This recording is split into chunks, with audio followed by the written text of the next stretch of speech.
Signature de la convention de financement entre l'État du Niger et l'Agence française de développement a constitué un des titres du Sahel.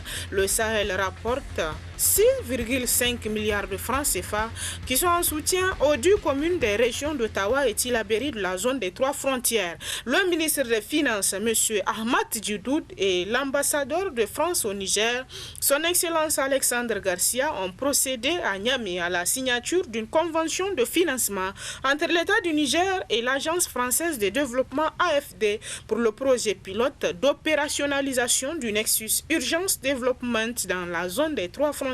Cette convention porte sur un financement de 10 millions d'euros, soit 6,5 milliards au profit des communes frontalières des régions d'Ottawa et de Tillabéri. La maîtrise d'ouvrage de ce projet sera assurée par le Haut Commissariat à l'initiative 3N, nous apprend le journal, pour qui la cérémonie de signature de cette convention s'est déroulée au ministère des Finances en présence du Haut Commissaire à l'initiative 3N, de la représentante de l'AFD au Niger, ainsi que de cadres des ministères techniques concernés par le projet. Quant au journal La Nation, il s'est intéressé dans une de ses parutions à la lutte contre le terrorisme.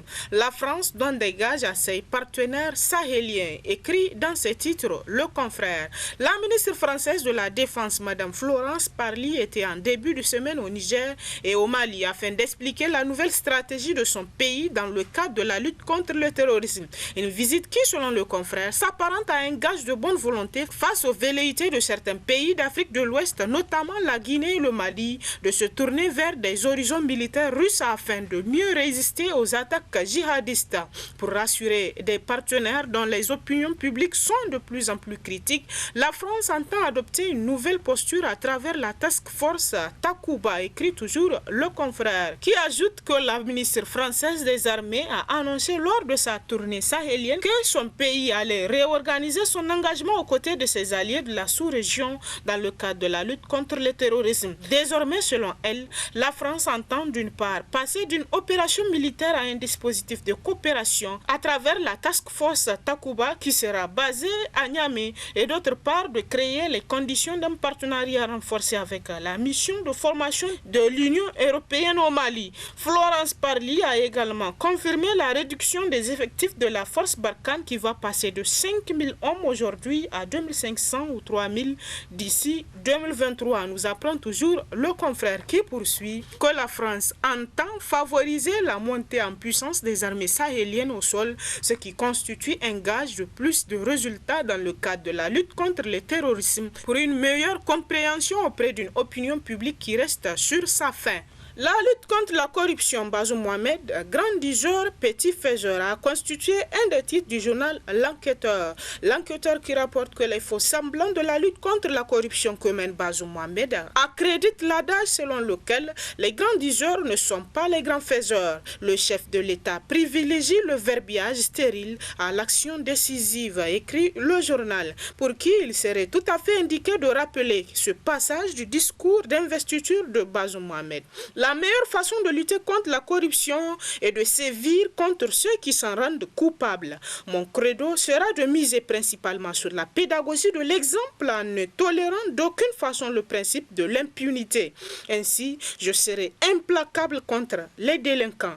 Où en sommes-nous ? Près de 6 mois plus tard, se demande le journal, pour qui ceux qui ont applaudi cette promesse présidentielle commencent à déchanter. De toute façon, il ne pouvait en être autrement. Quand on sait qu'au lendemain de cette annonce, Bazoum Mohamed a envoyé un mauvais signal en nommant Oumoudou Mahamadou au poste de Premier ministre. Ce dernier a, selon Le Confrère, un gros scandale politico-financier qui lui colle au boubou. En 2012, alors ministre des Finances, Oumoudou Mahamadou a été contraint de quitter le gouvernement pour avoir octroyé des marchés publics de plus de 10 milliards de francs CFA en violation de la loi. Par ce choix porté sur Oumoudou Mahamadou pour occuper la primature, Bazoum Mohamed a, selon Le Confrère, d'une certaine façon décrédibilisé sa propre parole, son engagement à lutter contre la corruption. Au détour d'une interview qu'il a donnée à l'occasion de ses 100 jours de présidence, Bazoum Mohamed a fait cette révélation. J'ai envoyé une inspection au Trésor relative relativement aux fonds qui ont été sortis pour un agent du service des transports de la présidence de la République. J'ai reçu les conclusions de cette inspection. Il s'avère que Amadou Moussa Ibrahim, dit Ibou Karadje, a détourné quelques 8 milliards de francs CFA, écrit toujours le journal. Sauf qu'à la lettre des noms des principaux mis en cause dans ce dossier, l'on a le cœur étreint par la déception.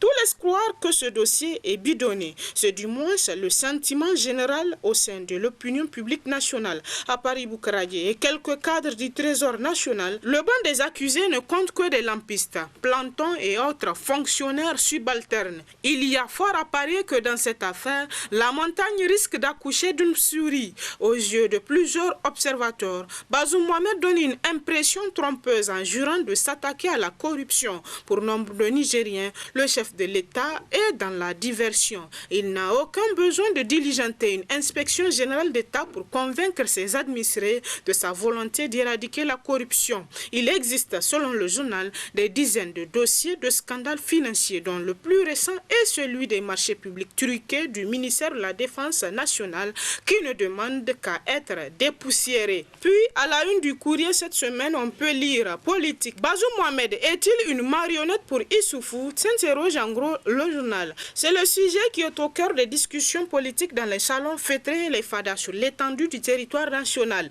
Les Nigériens de tous bords politiques et associations socio-professionnelles sont sceptiques quant à la volonté réelle de Bazoum Mohamed de travailler pour le bonheur du peuple. Ils fondent, selon le confrère, leurs doutes sur la présence toujours de Mahamadou Issoufou dans les allées du pouvoir. Pour eux, Bazoum semble être totalement dépendant d'Issoufou. Il est obligé de suivre à la lettre ses instructions par peur de ne pas se faire taper sur les doigts. En tout cas, selon le journal, beaucoup de Nigériens pensent aujourd'hui que le président Bazoum ne peut rien entreprendre pour son pays sans être obligé d'aviser son gourou politique qui est Issoufou Mahamadou. Plus loin dans ses colonnes, le journal écrit que c'est pourquoi des analystes politiques soulignent que Bazoum Mohamed est un président de façade.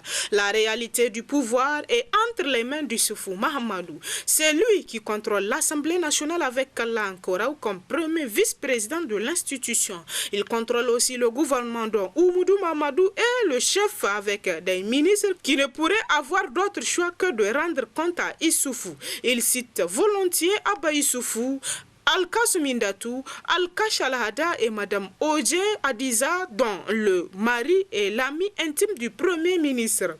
Tous occupent des postes stratégiques dans le gouvernement, écrit toujours le confrère, qui ajoute que ce n'est pas tout. Les analystes pensent également que c'est Issoufou Mahamadou qui contrôle la sécurité de Mohamed Bazoum, avec Tiani à la tête de la garde présidentielle, Sidi à la tête de la garde nationale et le général de gendarmerie Chekou Kore à la DGSE, les services de renseignement et de la sécurité d'État. Tous sont considérés, selon le journal, à tort ou à raison, comme étant des inconditionnels de Issoufou Mahamadou. Les analystes ajoutent par ailleurs qu'Issoufou Mahamadou contrôle le secteur économique du Niger, car il aurait des atomes crochus avec des opérateurs économiques et les sociétés qui ont largement profité de ces 10 ans de règne. Pour les analystes, c'est tout cela qui empêche à ce que le pouvoir de Bazoum puisse prendre réellement son envol, pour qu'il puisse s'affranchir des jougs de l'ancien président et travailler réellement pour le bonheur du peuple nigérien. Sinon, il risque de rester toujours sous les bottes de l'ancien président et recevoir ses instructions pour la conduite à tenir relativement à la gestion de l'État et vivre le sort d'un éternel Kamamini. Puis le nouveau républicain, lui, s'est interrogé dans sa parution à la marche citoyenne à Tillabéri. Insécurité quand les populations se méfient des paroles et exigent du concret. L'insécurité a bouleversé la vie à Difa et depuis des années à Tillabéri, davantage sur des vastes étendues minées, presque arrachées, arrosées de sang et de larmes. Les populations ont maintes fois crié leur ras-le-bol et pendant des années qu'ils enduraient les affres de l'insécurité, le pouvoir de l'époque n'avait pas été capable de les écouter, de les entendre. Les terroristes alignant les tragédies pour endeuiller les soldats envoyés au front et les paisibles populations civiles qui avaient alors été contraintes face à la recrudescence du phénomène de quitter leur village pour s'abriter ailleurs dans le pays, multipliant ainsi les déplacés internes qui avaient vécu tant de ces scènes horribles où ils avaient vu les leurs tués cruellement dans une violence inouïe qui pouvait faire croire que leur bourreau, qui chantait pourtant un dieu, serait sans cœur. La région n'avait pas trop de chance dans ce qui lui ressemble fort bien à un complot, car de toutes les régions du pays, elle reste celle que la politique a le plus réussi à diviser avec des hommes qui ne pouvaient plus s'entendre même sur le minimum. Mais au fil des ans et des misères, des souffrances et des désespoirs, les consciences ont mûri et les hommes, peu à peu, face à l'évidence, finirent par quitter le Babizitareil pour comprendre l'urgence à se retrouver, à se rassembler lorsqu'enfin ils peuvent aussi comprendre que c'est leur existence même qui est menacée quand il devient impossible de vivre et de travailler dans cette partie du pays. Y en a marre. Les mots que l'on peut entendre à l'entame même de la déclaration sont révélateurs des malaises et de l'esprit dans lequel se trouvent aujourd'hui les populations. Lorsque le coordonnateur crie Tillabéri martyrisé, Tillabéri meurtri, Tillabéri endeuillé, Tillabéri ensanglanté, Tillabéri déstabilisé, Tillabéri paupérisé pour en arriver à Tillabéri abandonné, l'on aura compris selon le journal le ras-le-bol et en même temps le désarroi d'une population qui doute de l'État et qui, ne faisant plus confiance, aspire à se mettre debout pour faire face à son destin. C'est d'ailleurs pourquoi, prenant la mesure de la situation critique que vit la région, il prévient que la présente manifestation vise essentiellement à nous réveiller de notre profond sommeil, car notre existence est en danger. Et cette situation urge donc d'en prendre conscience et d'agir avant le pire. Même si la manifestation peut être appréciée au niveau de la région, il reste que pour la nation, c'est un fait qui rend compte de ces fractures qu'une insouciance politique a laissé se creuser.